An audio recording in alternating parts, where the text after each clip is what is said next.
मित्रों, भारत देश आजादी की 78वीं वर्षगांठ मना रहा है। इस मौके पर हम अपने उन वीर वीरांगनाओं को भी याद कर रहे हैं जिन्होंने देश की आजादी के लिए अपना सब कुछ देश पर कुर्बान कर दिया। आजादी की ऐसी ही वीरांगना रानी लक्ष्मीबाई थी जिन्होंने अंग्रेजों के छक्के छुड़ा दिए थे। अंग्रेज वीरांगना लक्ष्मीबाई के जीते जी उनसे कभी नहीं जीत पाए, जबकि शहीद होने के बाद भी अंग्रेजों को उनका शव तक देखने को नहीं मिला था। आइए जानते हैं, आपने यह कविता जरूर सुनी होगी। बुंदेले हर बोलो के मुहे हमने सुनी कहानी थी, खूब लड़ी मर्दानी वो तो झांसी वाली रानी थी।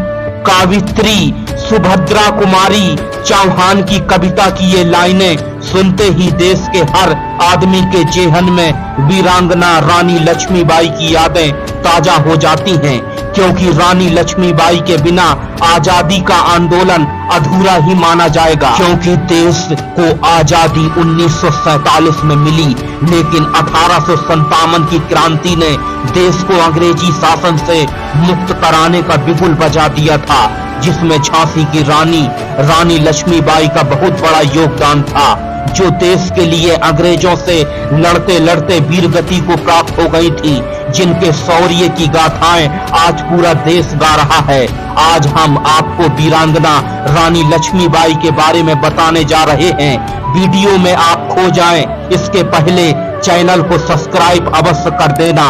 रानी लक्ष्मीबाई का जन्म 19 नवंबर 1835 को वाराणसी के एक पुरोहित के घर में हुआ था। उनके पिता का नाम बलवंत राव था, जबकि माता का नाम भागीरथी बाई था। जन्म के बाद रानी लक्ष्मीबाई का नाम मणि कलिका रखा गया था, जबकि प्यार से सब उन्हें मनु कहकर बुलाते थे। वह बचपन से ही बहुत बहादुर थी। मराठा ब्राह्मण से आने वाली मणि कलिका बचपन से ही शास्त्रों और शस्त्र ज्ञान में निपुण हो गई थी। लक्ष्मीबाई के पिता मराठा बाजीराव द्वितीय की सेवा करते थे और मां भागीरथी बाई बहुत बुद्धिमान और संस्कृत को जानने वाली थी। लेकिन मणि कलिका के जन्म के 4 साल बाद ही मां की मृत्यु हो गई। 1832 में उनकी मृत्यु हो गई। रानी लक्ष्मीबाई बचपन से ही साहसी और निडर स्वभाव की थी और उन्हें शास्त्र और शस्त्र दोनों का ज्ञान था। सन 1850 में उनका विवाह झांसी के राजा गंगाधर राव नेवेलकर से हुआ था, जहां विवाह के बाद से ही वह झांसी की महारानी बन गई और उन्हें रानी लक्ष्मीबाई के नाम से पहचानने जाने लगा। 1851 में उनको पुत्र रत्न की प्राप्ति हुई, लेकिन पुत्र जन्म के 4 माह बाद ही उनके बेटे का निधन हो गया। इससे सारी झांसी शोक में डूब गई। हालांकि उन्होंने एक दत्तक पुत्र को गोद ले लिया, जिसका नाम दामोदर राव रखा गया, लेकिन अपने बेटे की मौत से आहत राजा गंगाधर राव बीमार रहने लगे और 21 नवंबर 1853 को उनका निधन हो गया, जिससे पूरे राज्य की बागडोर रानी लक्ष्मीबाई के हाथ में आ गई। अंग्रेजों ने झांसी साम्राज्य को हड़पना चाहा। राजा गंगाधर राव की मौत के बाद अंग्रेजों ने सोचा कि अब झांसी में राजा नहीं है। ऐसे में झांसी को वह ब्रिटिश शासन के तहत लाना चाहते थे। अंग्रेजों ने रानी लक्ष्मीबाई के दत्तक पुत्र दामोदर राव को झांसी का उत्तराधिकारी मानने से इनकार कर दिया और रानी लक्ष्मीबाई को झांसी का किला खाली करने के लिए कहा। जैसे ही रानी को यह हुक्म सुनाया गया तो उन्होंने अंग्रेजों को ललकारते हुए उनके फरमान को मानने से इनकार कर दिया। रानी ने अंग्रेजों के खिलाफ बगावत कर दी। रानी लक्ष्मीबाई ने अंग्रेजों से कहा कि वह मरते दम तक अपनी झांसी किसी को नहीं देंगी। रानी का फरमान सुनने के बाद अंग्रेजों ने झांसी पर आक्रमण कर दिया, लेकिन अंग्रेजों के मंसूबों पर रानी ने पानी फेर दिया और झांसी पर हुए आक्रमण का मुंहतोड़ जवाब दिया। हालांकि अंग्रेजों के सामने रानी की सेना बहुत छोटी थी। ऐसे ही सन 1857 तक झांसी दुश्मनों से घिर चुकी थी, लेकिन रानी ने झांसी को बचाने का जिम्मा लिया था।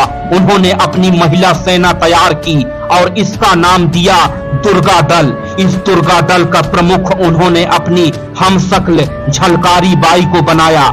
वो लक्ष्मीबाई की हमशक्ल भी थी।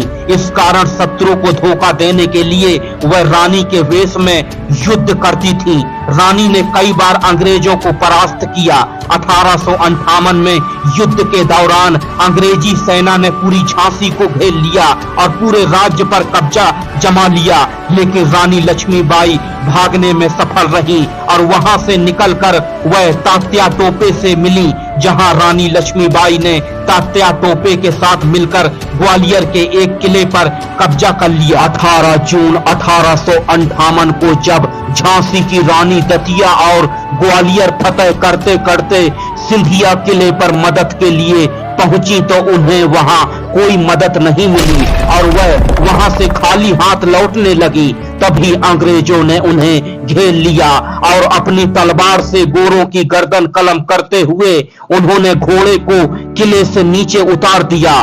उसी समय एक अंग्रेज सैनिक ने उन पर भाले से हमला कर दिया, जिससे वो बुरी तरह घायल हो गई और उनका घोड़ा भी घायल हो गया। यह पूरा मामला जब साधु गंगादास की कुटिया में रहने वाले साधुओं को पता लगा तो वो रानी को उठाकर कुटिया में ले आए। रानी लक्ष्मीबाई बुरी तरह से घायल हो गई थी। ऐसे में उन्होंने संत गंगादास की कुटिया में अपने प्राण त्याग दिए। अंग्रेज रानी को छू भी नहीं पाए। गंगादास की कुटिया में रहने वाले साधुओं ने रानी को कुटिया में लाकर उनका इलाज करना शुरू किया, लेकिन रानी को आभास हो गया था कि अब शायद वो बच नहीं पाएंगी। इसलिए उन्होंने साधु गंगादास से कहा कि बाबा, मेरे शरीर को गोरे अंग्रेजों को नहीं छूने देना। बस इतना कहते ही रानी लक्ष्मीबाई ने प्राण त्याग दिए। तभी अंग्रेजों ने कुटिया पर हमला बोल दिया, लेकिन रानी की आखिरी इच्छा के लिए साधु भी युद्ध में उतर गए और रानी की शव की रक्षा करते हुए 745 नागा साधु शहीद हो गए। जब बाबा गंगादास को लगा कि अब निहत्थे साधुओं के दम पर अंग्रेजों से रानी के शव को बचाया नहीं जा सकता, तो उन्होंने रानी की इस अंतिम इच्छा को पूरा करने के लिए घास फूस की बनी कुटिया में ही उनका संस्कार कर दिया, लेकिन मरते दम तक उनका शव भी अंग्रेजों के हाथ नहीं लगने दिया और रानी की आखिरी इच्छा को पूरा किया। आज भी मध्य प्रदेश के ग्वालियर में बाबा गंगादास की कुटिया अब रानी लक्ष्मीबाई के समाधि स्थल के रूप में जानी जाती है। हर साल यहाँ बलिदान दिवस के मौके पर 2 दिन का कार्यक्रम चलता है, जिसमें देश भर से आए कलाकार हिस्सा लेते हैं। 2 दिनों तक चलने वाले इस कार्यक्रम में रानी लक्ष्मीबाई के अलावा 1857-58 की क्रांति और उसमें शहीद हुए लोगों की प्रदर्शनियां लगाई जाती हैं, जहां आज भी भारत की वीरांगना रानी लक्ष्मीबाई को सभी जनमानस श्रद्धा भाव से वीरांगना लक्ष्मीबाई के नाम से याद करते हैं। दोस्तों, महारानी लक्ष्मीबाई का किला आज भी खंडहर के रूप में उत्तर प्रदेश के झांसी में स्थित है। यहाँ दूर दूर से पर्यटक आकर किला को देखकर भाव विभोर हो जाते हैं। वर्तमान में झांसी रेलवे स्टेशन का नाम बदलकर वीरांगना लक्ष्मीबाई झांसी कर दिया गया है। यह वीडियो आपको कैसा लगा, कमेंट करके जरूर बताएं। धन्यवाद।